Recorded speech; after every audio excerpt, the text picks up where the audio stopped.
সবাই বলে না একটা মেয়ে খারাপ হওয়ার পেছনে একটা ছেলের হাত থাকে। আমি তো বলবো একটা লয়াল মেয়ে খারাপ হওয়ার পেছনে তার 12 ভাতারি খানকি মাগি বান্ধবীর হাত থাকে। তার কারণ একটা মেয়ে তোমাকে মন থেকে ভালোবাসে, তোমার সাথে অনেকদিন সম্পর্ক চালিয়েছে, অনেক বছর সম্পর্ক চালিয়েছে, কিন্তু তার বান্ধবী তার বয়ফ্রেন্ডের সাথে দেখা করতে হবে, বলবে চল আমার সাথে চল। যে বলবে আমার বয়ফ্রেন্ডের সাথে যে ছেলেটা এসেছিল ওর সাথে প্রেম করবি, আমার একটা বন্ধু আছে তার সাথে প্রেম করবি, আমার এর সাথে প্রেম করবি, আমার বাবার সাথে প্রেম করবি, সব সময় তাকে অ্যাপ্রোচ করতেই থাকে। বলবে আমি তো 4 জনের সাথে চলে যাচ্ছি, কোথায় কিছু হচ্ছে না। আরে তোর বয়ফ্রেন্ড কিছু জানতেই পারবে না, দুদিন কথা বলে দেখ, যদি না ভালো লাগে কথা বলতে হবে না। তোর বয়ফ্রেন্ডকে কে বলতে যাচ্ছে, তোর বয়ফ্রেন্ডের ঘর তো অনেক দূরে, সে তো জানতেই পারবে না।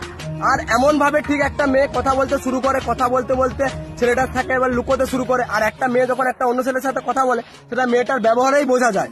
বাট মেয়েদের বুদ্ধি আটুতে থাকে, এমন এমন কাজ করে, ছেলেকে ব্লক করে ফোন করবে, ফোন করে বলবে যে বাবা ফোন করছিল, রাত 12টার সময় বলবে যে মাসি ফোন করেছিল, তাই অন্য করে ব্যস্ত ছিল।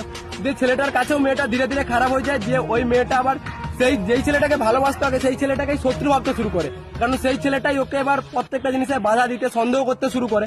দিয়ে ওই মেয়েটা এবার অন্য একটা ছেলের সাথে যখন দেখা করে যখন ওর সাথে কিছু শারীরিক কিছু করে নেয়, করার পর তখন মেয়েটা আগের যে ছেলেটাকে ভালোবাসতো তার সাথে ব্রেকআপ করতে চায়।